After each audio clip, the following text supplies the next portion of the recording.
Welcome to the CBS Radio Mystery Theater Archives, the only YouTube channel which has the original classic episodes of the CBS Radio Mystery Theater in order with no ads. Thank you for listening, and now, enjoy the show.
When we think of romance, we dream of young lovers, Romeo and Juliet.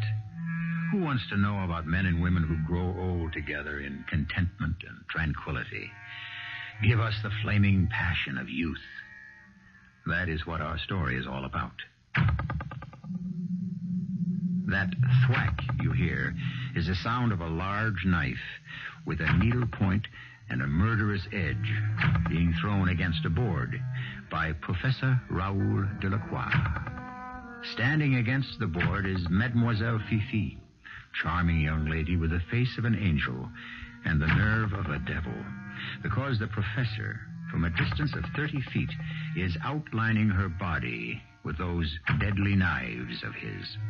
The slightest mistake, the tiniest error of judgment can mean serious injury or sudden death for Mademoiselle Fifi. But Professor Delacroix never makes mistakes, which is why he is paid fabulous fees to perform in the most exclusive nightclubs. My good friends, I am about to throw the final knife, which will be placed under Mademoiselle Fifi's arm on a direct line with her adorable heart. I ask you this, when it is done, please do not applaud. For what we perform this night is not an act, but a ceremony that celebrates the ultimate faith that one human being can have in another. Are you ready, my beloved? I am ready, my darling. Oh, yes. In the event you may not have known, Mademoiselle Fifi is my wife.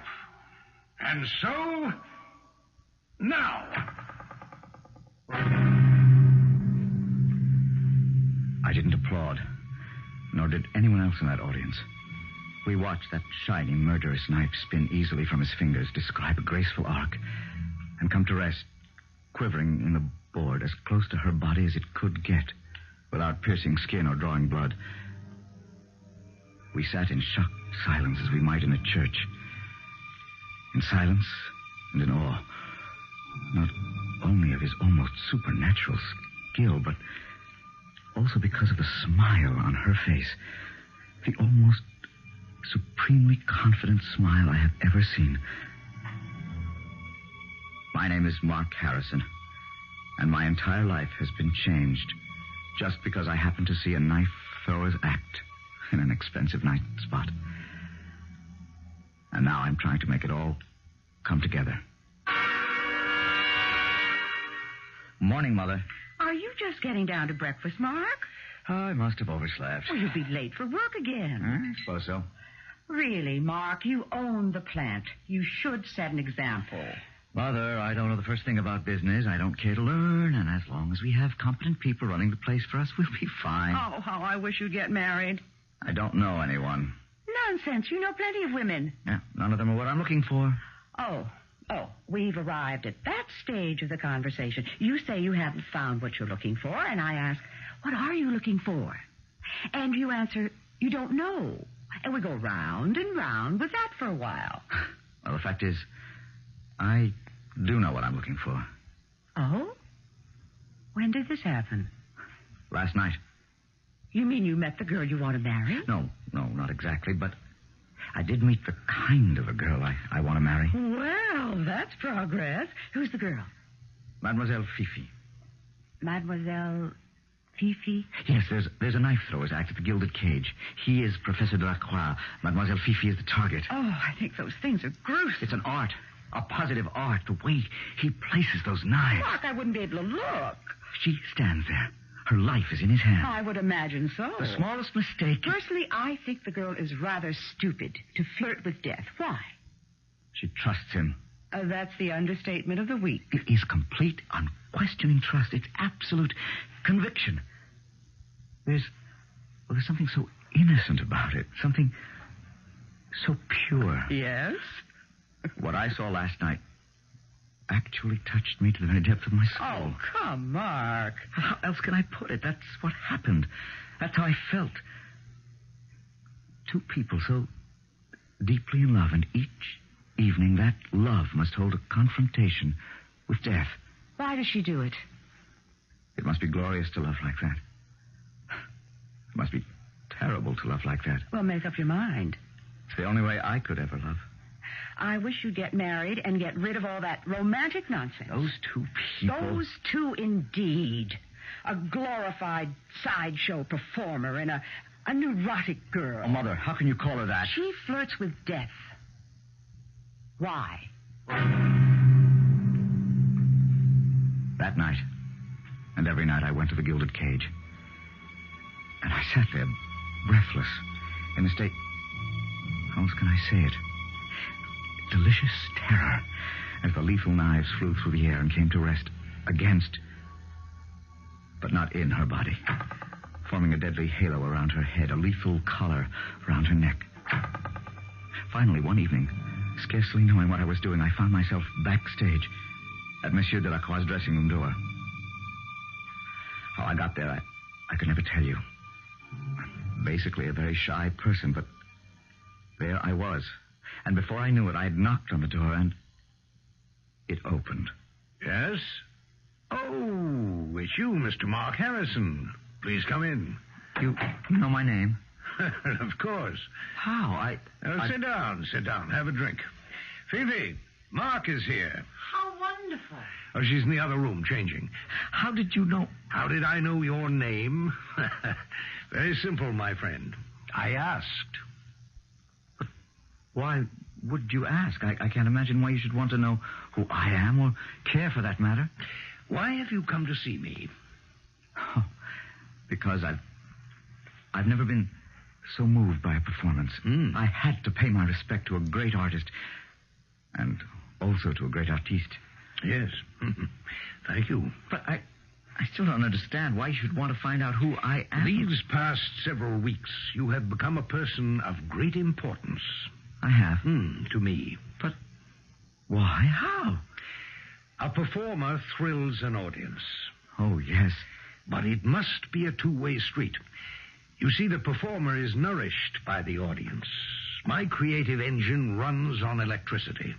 And this can only come from those who watch and believe. And you, Mr. Mark Harrison, of all the believers, you are the most devout. Isn't that so? Yes. Night after night, I see you in the audience, watching me as I was meant to be watched, appreciating my genius for what it is. And so I made inquiries. And had you not come to pay your respects to me, I would have come to pay mine to you. Oh, thank you, Professor Delacroix. Oh, Raoul, darling. We have a visitor, I see. It's the charming gentleman who always sits at the ringside table. Phoebe, this is Mr. Mark Harrison. I think your performance is the most thrilling. In the beginning, it was even more exciting. Raoul would throw his knives blindfolded. Blindfolded? Perhaps you might convince him to do it again. Never. No one will ever convince me. But Professor, how exciting it would be if... It would be a false excitement. It would cheapen my art. Well, now that we're all friends, Mr. Harrison, you must visit us more often. When? All day you practice, in the evening you perform, and at night you must go to bed early. Yes, art is a hard mistress. As long as art is your only mistress. Don't be a stranger, Mr. Harrison. Oh, no, I won't.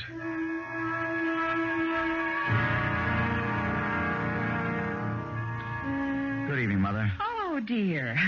Did you have a hard day at the office? I had a hard time finding a place to hide. Morton Holmes called you. And? And I said you'd call back. Oh, why did you say I was in Europe? Oh, honey, he's not so bad. He probably has another fabulous blind date lined up for me. Call him back. He may have a nice girl. Morton has nothing to do with nice girls. Well, call him back anyhow. You have nothing else to do. How do you know? The Gilded Cage is closed Monday night, so you can't go see your knife thrower. Mother, he's not just a knife thrower. Whatever. Now, why don't you call Morton?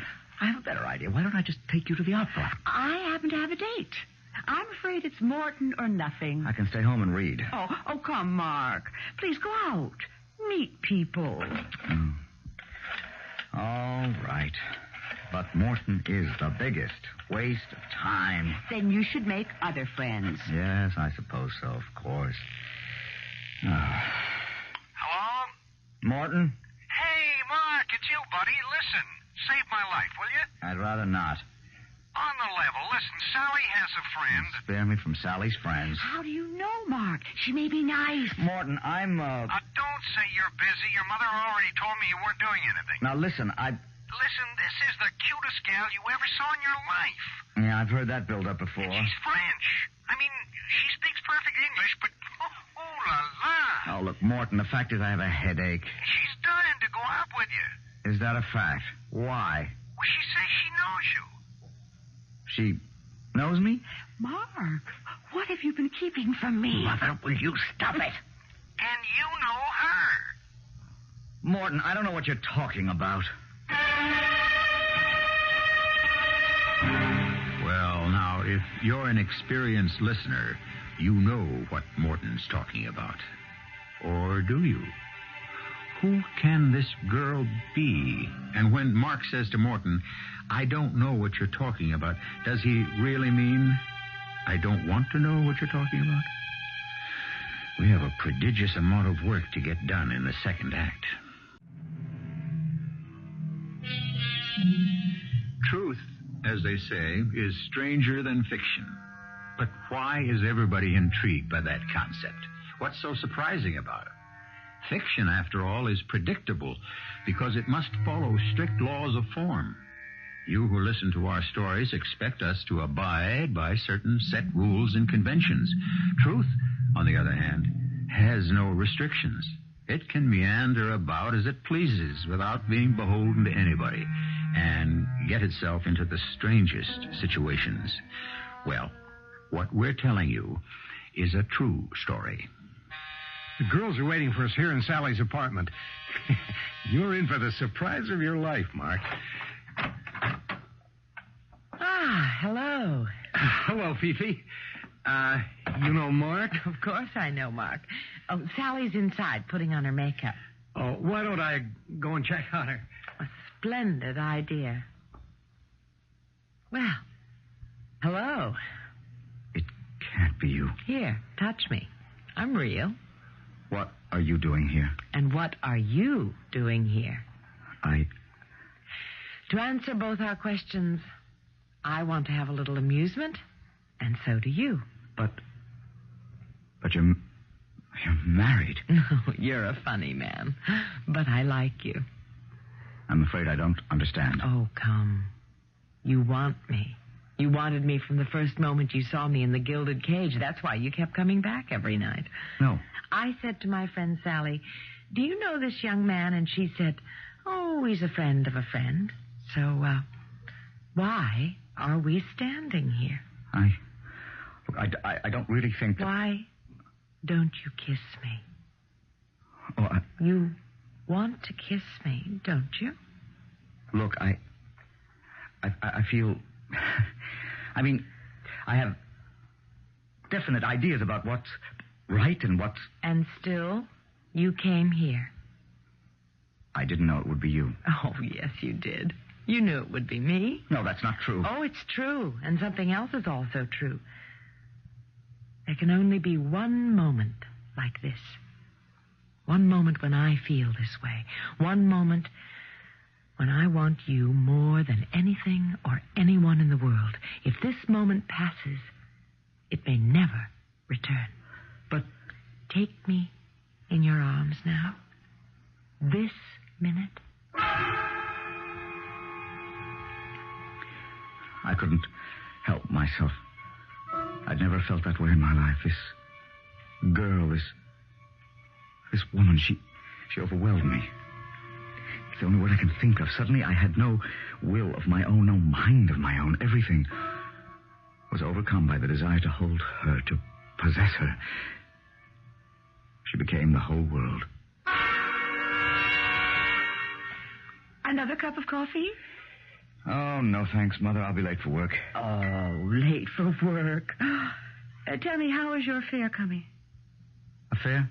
Now, don't say the next sentence. What affair? Mother, what are you talking about? Your love affair. Have you been spying on me? I would never do a thing like that. I can tell by your moods, your actions, the little things that you're in love. Will you admit that? All right, I'll admit it. But grudgingly. Mother, what am I supposed to do? Son, love exhilarates. Love is not a burden. Unless... Yes? Unless it's an affair with a married woman. Have I guessed it? You don't have to answer. Then instead of an innocent joy, love becomes a guilty secret. What's her name? You see, you keep it even from me. I'm old enough to manage my own affairs. Of course. And you're also old enough to be happy. I'm going to be late for the office. You are not going to the office. I don't want to discuss it. I must say, when you kick over the traces, you don't do things by halves. Quiet, shy, bashful Mark finally has an affair with, of all women, a knife thrower's assistant. Mother, this is monstrous. Why? How could you know who she is unless you hired a detective? Well, you kept talking about that knife thrower. He's more than just a knife thrower. Yes, he is a man you have betrayed. Don't say that. If I don't say it, will that change anything? How did you find out? I had my best friend, Judge Corwin, take me to the Gilded Cage one night. You didn't see us. You had eyes for no one but the breathtaking Mademoiselle Fifi. It was obvious. Obvious? Perhaps it was only obvious to me. I agree with you. The man's a genius, an artist. It just happens I don't care for his art. But that's not the issue. The girl, however, is obvious. She's what I said she was. A tart. Now, Mother, don't... Please, let me finish. Mark, there's all kinds of flirting. There's a sort that's done in all innocence. The light-hearted, non-serious, playful little game that always ends, however, before any points are... Mother, I have had enough of this. But Mademoiselle Fifi flirts because she must. It's what brings excitement. And for all I know, even meaning to her life. That is ridiculous. Every night she flirts with death. Each knife throw may be... Do you know why she's taken up with you? We're in love, Mother. In love. Hazardous as her life may seem to the public, perhaps it's not dangerous enough for her. I would say she needs even more excitement and suspense. Can you imagine what would happen if Professor Delacroix knew of this affair? Oh, that has become my nightmare. One of those knives could miss the mark by a fraction of an inch. A fatal accident. And who could prove it was done on purpose? Oh, please, Mother, please don't say any more. She touched a nerve. He's very good at touching exposed nerves. Raw, vulnerable, sensitive nerves. What would he do? What would the professor do if he found out?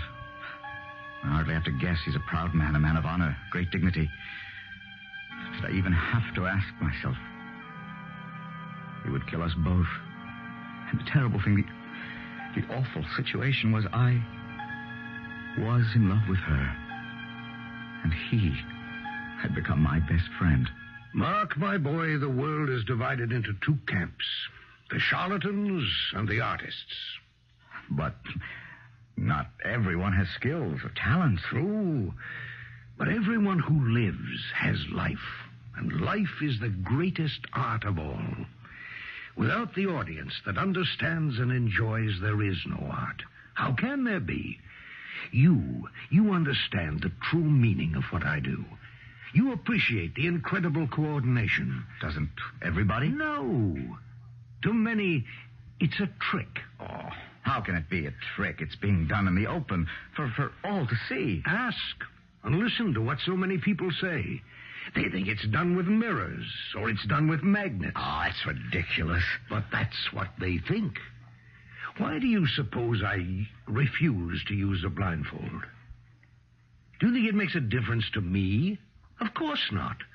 But if I did wear a blindfold, I would only excite the suspicion that it was a fake, that there were hidden holes or slits, or that it was made of some transparent material. It's hard to believe. Well, good morning. Well, it's hardly morning, Fifi, darling. It's almost noon. Have you gentlemen been having another one of your earnest conversations? Yes. But I'm afraid, my dear, that you shall have to entertain young Mark for a bit. I must practice. You are always practicing. Well, the fact that you live to say so is eloquent testimony to that fact. You see, Mark, my genius is due to the fact that I have been blessed by God and that I practice each day of the year. For hours and hours and hours. Well, until this evening. Darling. Fifi, I must talk to you. You angel. You talk to me every day. Do you love me? Why do you ask? Because I love you. But I want more. Shouldn't love be enough? I want you to marry me. I'm married to Raul. It's wrong. Why? Because we love each other. Why should our love be kept a secret? And will our love be stronger, more enduring, because everyone knows about it? It's still wrong. We should be married. And what about Raul? Well, Raul cannot live without me. But he spends so little time with you. As a man. But Raul couldn't survive without me as an artist. Who else would he get to stand against the board? But... No, darling. Mine is not a job that is filled by an employment agency or through an ad in the classified. I understand. No, you don't. We stand 30 feet apart. We are eye to eye. He's the thrower. I am the target. Together, we execute a ballet. His is all motion. Mine is all stillness. No one can throw the knife the way he can, but no one can stand as still as I can. Not a muscle twitches. The complete absence of movement, that is also an art. People like us are not made. We are born. He could never find someone like me again. It would be the end of him as an artist, and therefore the end of him as a man. A ballet? It's a ballet of death? Yes, of course. And I'm afraid. Afraid of what? Afraid of what? Good Lord. Tell me, why are you afraid? And of what are you afraid? Nightmares. My nightmares. My darling, why should you have nightmares? I dream that one night, under the hot, bright lights, perhaps a bead of perspiration might momentarily blind him. It doesn't matter. He can throw blindfolded. Watch him carefully. He closes his eyes before the release. Oh, my darling, one day his luck will run out. Luck? Oh, no. No, don't ever let him hear you say that word. Not you. Because it will only tell him that you don't understand him. It isn't luck. It's skill. God-given skill. But no one is perfect. He is perfect. The two knives he throws to enclose your neck. Yes? Do you realize that the merest fraction of an inch and an artery... It can't happen. How can you sit there so calmly and say it cannot happen? I am absolutely safe. Raul can never miss. You say that so calmly, so matter of fact. As if you're looking at a clock and announcing the time. The analogy doesn't hold. If I told you the time, the clock could be wrong. But not Raoul. Raoul is never wrong. Raoul never misses. You must know something that I don't know. I don't know anything. I'm not a deep person. I'm not an intellectual. I may not even be intelligent. I only know what I want to do. And right now, I want to kiss you. Now? I said now, didn't I? Here? We're here, aren't we? But Raoul. Raoul's in the next room. Raoul is in another world. Darling, you say Raoul could never miss. But suppose he found out about you and me. Darling, if it bothers you so much, just make sure Raoul doesn't find out. And now, will you kiss me?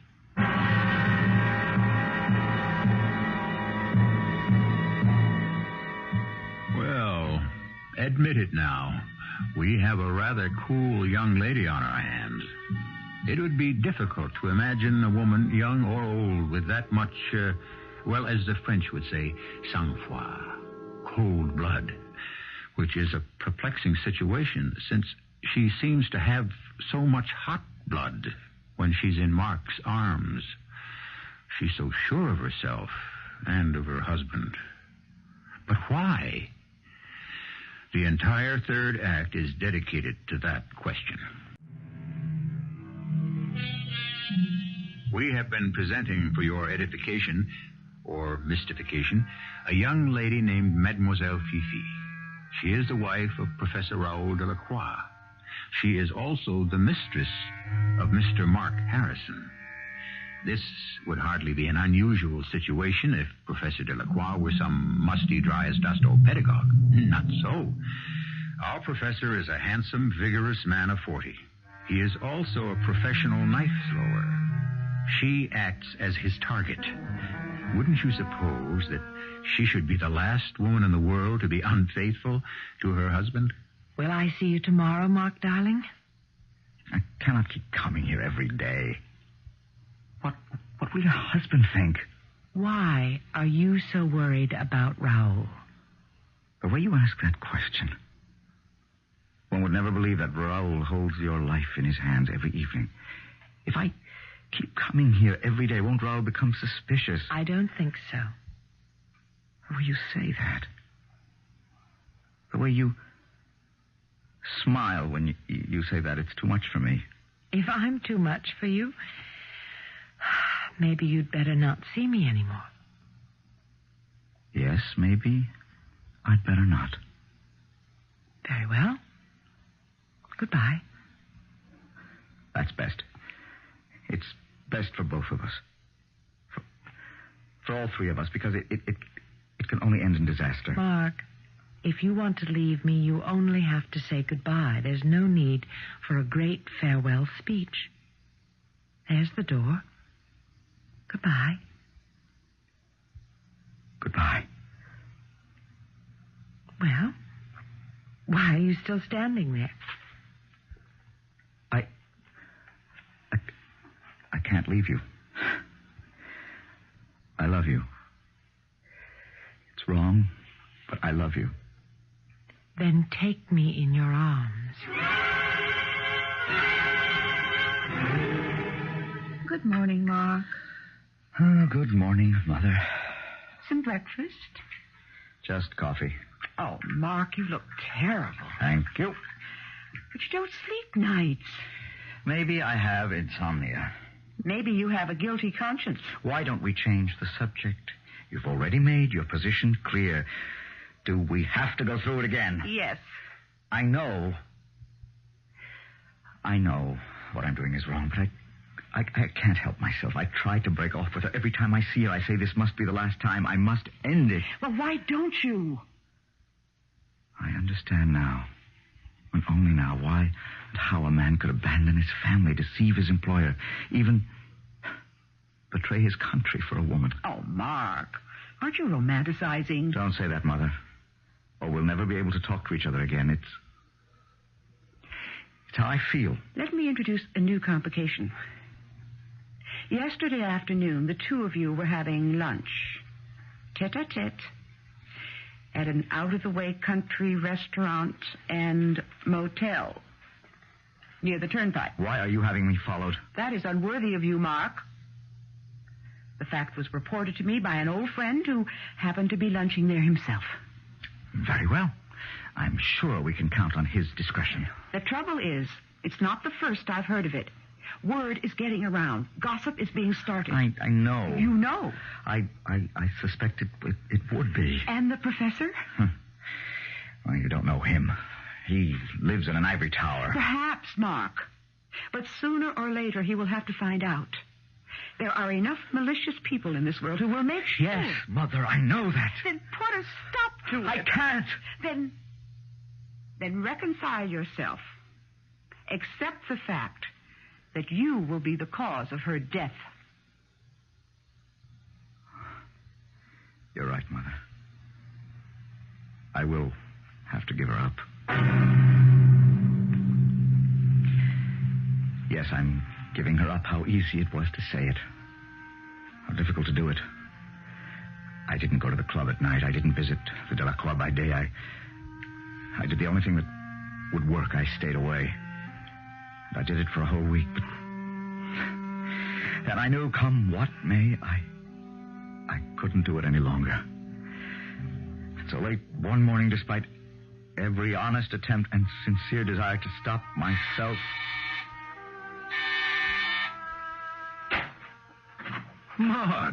Mark Harrison, come in. Hello, Professor. My dearest friend, I haven't seen you. I know. Tell me, is everything in order? Oh, yes, I think so. But I missed you. I missed you at the performance, and I missed our little talks. Well, you see, you haven't been ill. Oh, no. And Fifi has missed you, too. She has? Yes. You've been good for her, a young fellow like you, someone to talk to while I'm busy at practice. How have you been, Professor? Oh, I'm always the same. I keep my nervous engine, constantly tuned. The eye, the hand, the factors of judgment, all of these form an incredible machine. And I believe it has a life of its own. There are times when I'm convinced that it isn't even subject to my control. Because if it were, then I might... Yes? Then you might... Oh, nothing at all.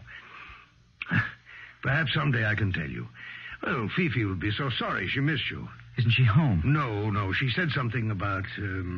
what was it? Oh, she was on the phone and she said she was going shopping. Well, a shame. It's noon and I have to retire to my practice room. I understand. I know. So few people do. Promise me you won't be a stranger anymore. Promise. Oh, I promise. I had come to see her because I could no longer keep away. But she wasn't home. Shopping, that would mean she'd gone downtown. Now it was noon, lunchtime. I knew there were only 2 or 3 places she cared for. I'd find her, and we'd go somewhere and spend the afternoon together. She would be angry with me for neglecting her so long, but she'd forgive me. She'd have to. When all's said and done, she loves me, and she cannot live without me. Just as I cannot live without her. Darling. Mark. I knew where I'd find you. Where have you been? It doesn't matter. I am here now. Come on. Let's drive out to that place in the country. Why? Because I want to take you in my arms. Tomorrow. Tomorrow? Yes. And now, darling, will you excuse yourself? I have a date. A what? A date. A date? With a man? Of course, if it were with a woman, it would be an appointment. You're going out with other men? Naturally. Naturally? But you're in love with me. You said so. I'll even say it again. I love you. How can you go out with other men? Because you're very difficult, Mark. You're so nervous, apprehensive, filled with so many fears and worries, and... But I'm only concerned for you. I know, but it doesn't make you a very satisfactory lover, and therefore... And therefore you betray me. Oh, that's a harsh word. Oh, hello, Morton, darling. Fifi, Angel. Hey, Mark, old buddy. Three's a crowd. You're cheating on me with him? I think you had better leave, Mark. Leave? Leave you here with him? Come on, Mark, at your age. I told you to keep out of it. Now, look, pal, you're behaving like a chump. I warned you.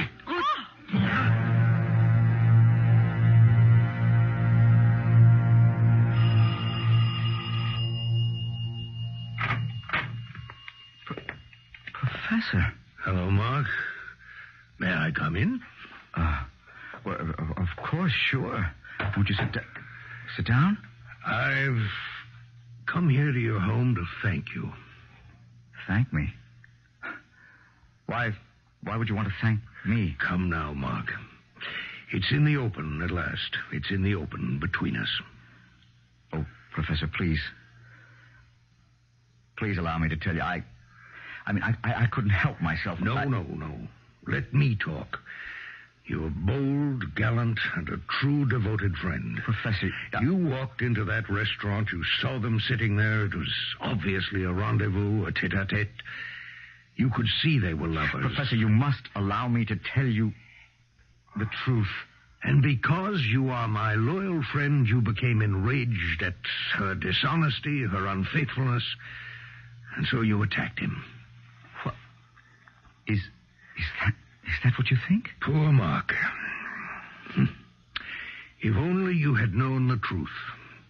She has the face of an angel and the morals of a slut. Do you think this Morton, whatever his name is her first one? Her only one? She picks up a lover as often and as casually as you or I might pick up a cigar. You know this? I've always known it. How I despise that woman, that common tramp. But, Professor, you have no idea how I yearn to kill her. You want to kill her? Day and night. I can think of nothing else. And not because she has betrayed me, not because she lusts after other men. No. That's her nature. She can't help it. Then why? It's that smile, that evil smile that says, "Here I stand. Kill me if you dare. For that she deserves to die. That is a crime." But you could kill her at any moment. Yes, my young friend. It would be so simple, so easy. A mistake of less than a quarter of an inch, and I could sever the jugular. The blood would spurt out 2-3 brilliant crimson jets, and all would be over. And I would have my revenge. True? True, yes. At absolutely no risk to myself. An accident. Bad luck. A mistake that could occur in our business. And so now you may ask, why don't I do it? It's because you're too decent, too kind. Nonsense. I don't do it because I can't do it. You can't do it? Don't you think I try? Every night with each knife I throw. Don't you think I long to end her life? Don't you think I want to make that quarter-inch mistake? Then why? Why don't I? Because I can't. I cannot because my hand refuses to obey me. I don't understand. But she understands. She knows why the knife can never pierce her heart. That's why she stands there and smiles her evil smile. She knows me. She knows the secret of my art. She knows what a faultless machine I've become. She knows that I'm a true artist and that my hand, my brain, my eye will not permit me to make a mistake. And so she stands there and laughs at me, laughs at me, laughs at me.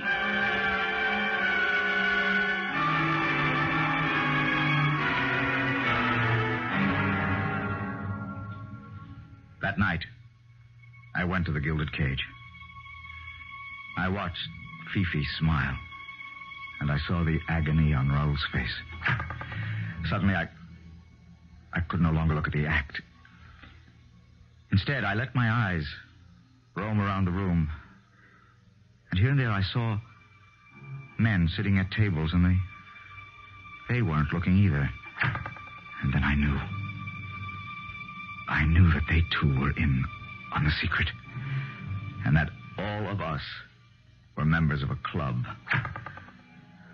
We had come here not to see an act, but to see a murder. Yes, Professor Delacroix is a magnificent machine, but he is also human. And one day there will be the slightest malfunction.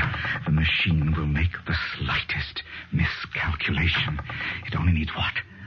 A quarter? A 16th of an inch? My good friends, I am about to throw the final knife, which will be placed under Mademoiselle Fifi's left arm, in a direct line with her adorable heart.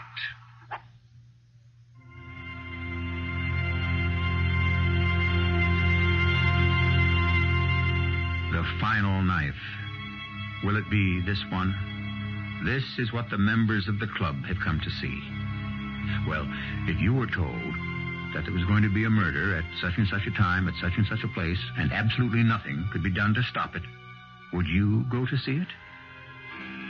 Think about it.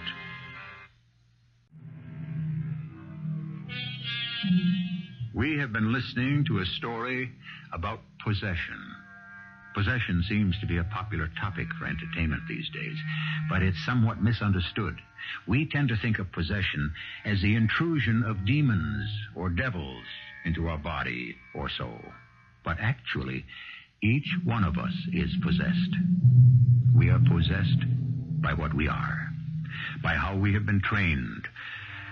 We respond to a lifetime's experience. We are what we have become. The long way. The hard way. Our cast included Michael Wager, Patricia Elliot, Court Benson, and Ann Pitoniak. The entire production was under the direction of Hyman Brown. This is E.G. Marshall inviting you to return to our Mystery Theater for another adventure in the macabre. Until next time, pleasant dreams.